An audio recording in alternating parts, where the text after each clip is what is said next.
They realized that this side would be Daddy's. I then showed them where their new rooms would be on my side of the house. "Why do I need 2 bedrooms in the house, Dad?" asked Tommy.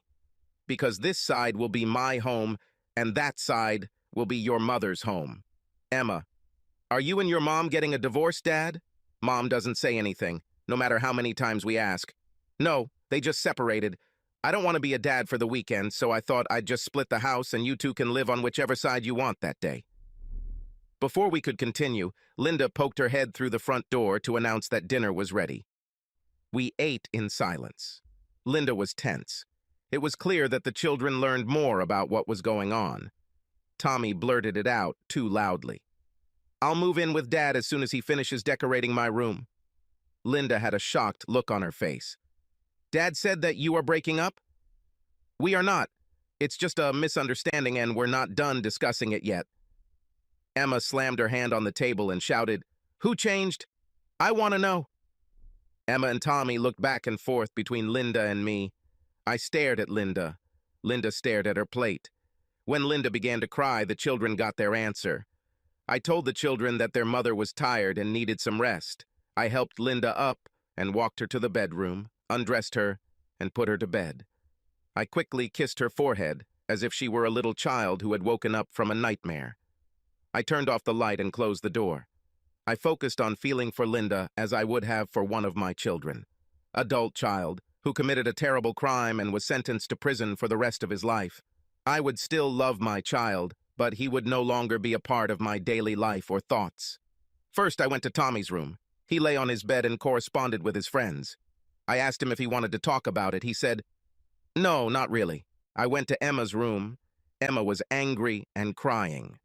"Why did she do this, Dad?" "You have to ask her." "You can't just forgive her?" "Then I would never be able to forgive myself." Emma sighed. "I know, but I want us to stay together as a family." "We are together. I just won't sleep in the same room as your mother anymore." I hugged Emma. We said we loved each other, and I returned to my part of the house. This has become our new normal. I always left for work before the kids got up, so our morning routine didn't change.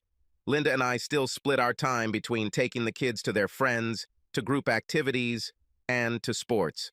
We still had our usual family dinner together whenever we could, in Linda's half of the house. Linda tried to talk to me about us about once a week, but I turned her off saying I didn't want to discuss it. Another obvious change was school functions. I have never stood or sat next to Linda during our children's school activities. If Linda sidled up to me, I immediately apologized and went to the toilet. When I returned, I sat or stood somewhere else.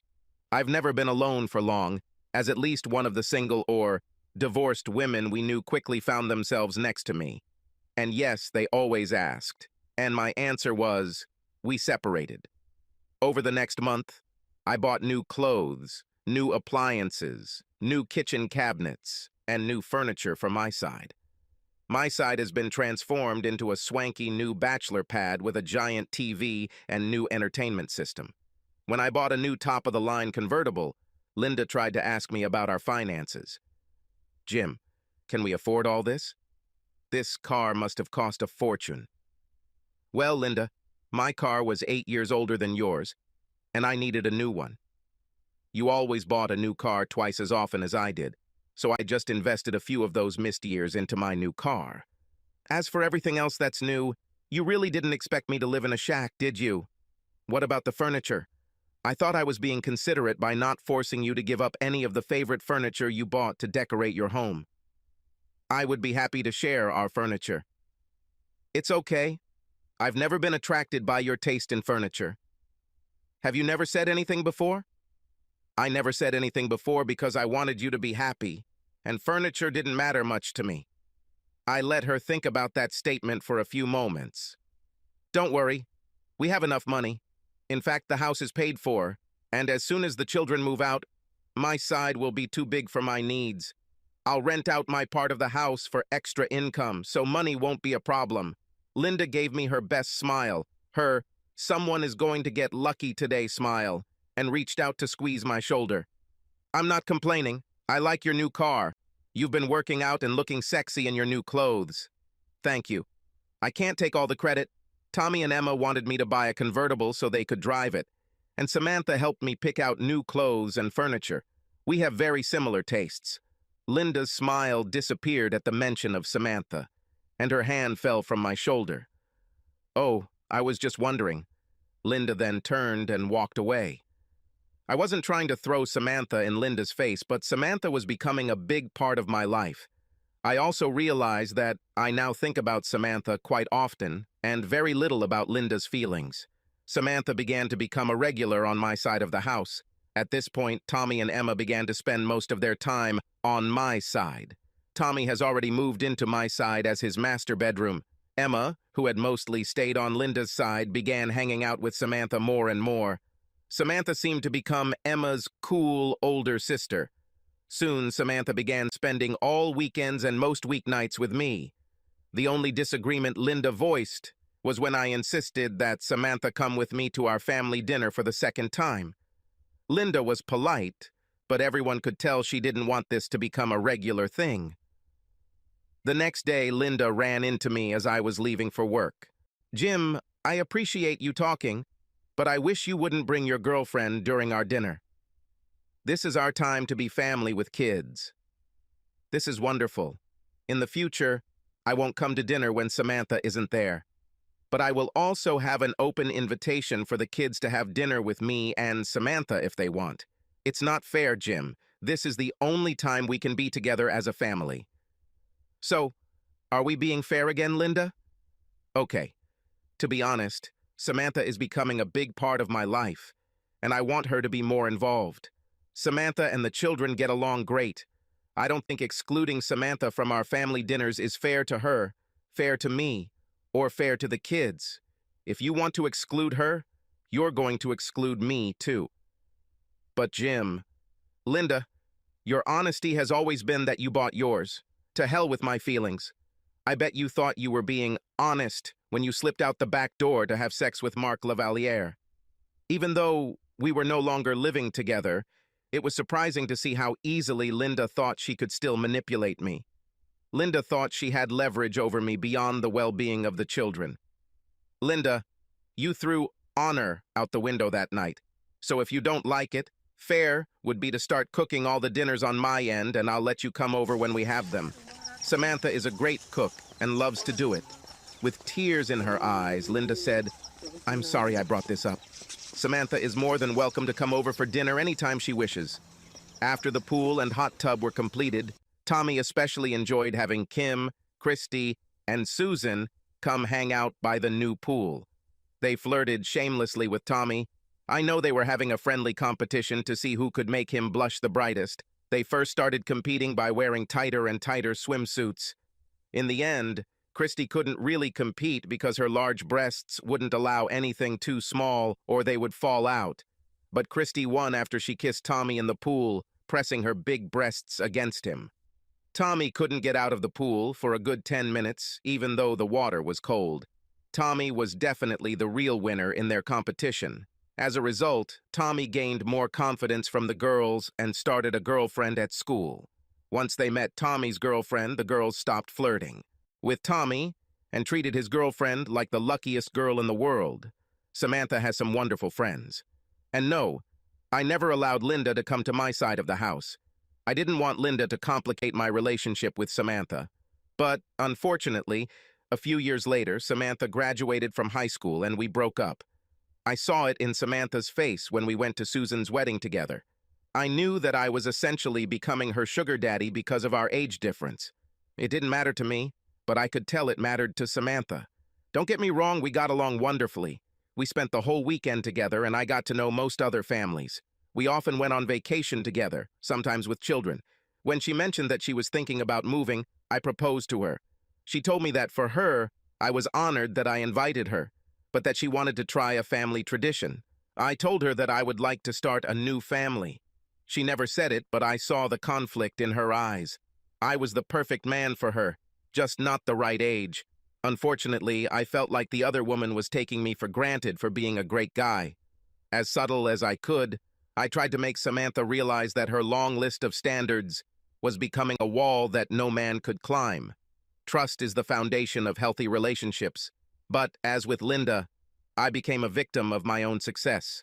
I could tell Samantha thought guys like me were a dime a dozen. I pointed out to Samantha that Linda was thinking the same thing and looked where she is now. When Samantha replied, "I would never be so stupid," our fate was sealed.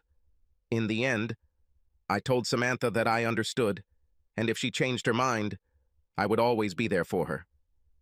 Maybe we'll meet again later in life when she feels like the age difference isn't that important. I don't regret a single moment spent with Samantha, and at least she had the decency to talk to me honestly instead of sneaking out the back door of the club. As for Linda's friends, my former friends, I ran into them from time to time and they tried to convince me that I should return to Linda. After they released their tripe, I always ended with, "Sounds very convincing. Now tell me how you feel when your spouse cheats on you, because from what I saw that night, not only do they find cheating acceptable, but they encourage others. In fact, I don't think it was a coincidence that we ended up at a club that Mark Lavalier was known to frequent.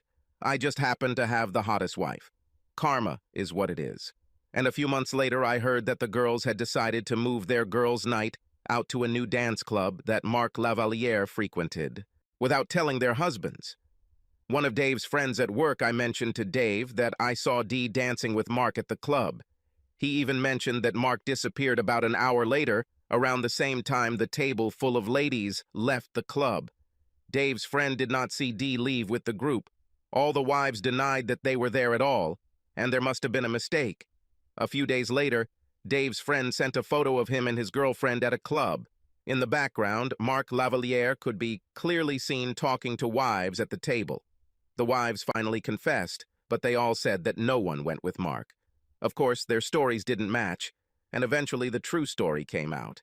But not wanting to give away their friend, the wives refused to say who was the one who left with Mark. Unfortunately for them all, when they finally named Dee, it was too late for any of them. Too many lies and trust has been damaged. From what I was told, when all the husbands met to compare wives' stories, Dave's closing comment summed it up. They covered each other for a long time. They all lied to us too easily. This isn't their first girls' night out. How do we know it wasn't just Dee's turn to have fun with Mark Lavalier, or anyone else for that matter? Every husband saw the expression on his wives' faces when Mark Lavalier approached our table that evening. Everyone heard how their wives condoned Linda's behavior and how lucky she was to have this chance. After the first bachelorette party, which Linda attended, all the guys knew that wife afterwards. They were excited because Linda talked about her sex with Mark. At first, the husbands were happy to get a little extra stimulation in the bedroom, but a couple of months later, one of the husbands joked to the other how much he hated sleeping on silk sheets. After comparing, both husbands realized that the silk sheets were new and both sets were white. In conversation with other husbands, 4 beds with new white ones were discovered with silk sheets. After Dee's night with Mark, the husbands became concerned that their wives were reliving their own nights with him. All 4 couples divorced within a year. I found out about all this because Dave was the first one to get divorced, and he apologized to me after he told me what led to his divorce. Each husband later personally apologized to me for their role that night with Linda. Everyone basically said, "If I had stood up for you then, perhaps I would have sent a clearer message to my own wife, and we would still be married." As for Mark Lavalier, his picking up of married women ended up pissing off the wrong person.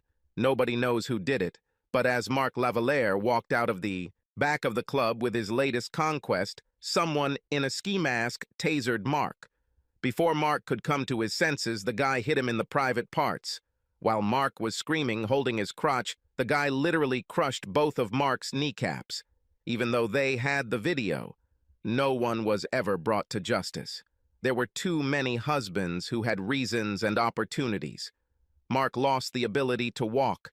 As for Linda, the last time we talked about us was the day Emma moved out. We were already divorced, and I had already rented out my part of the house and moved into a condo by the sea. Standing in the driveway, Linda asked if she could talk to me after Emma pulled out to go to college. Jim, I still love you.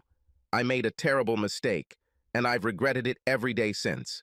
Since then, I have not dated or even looked at another man.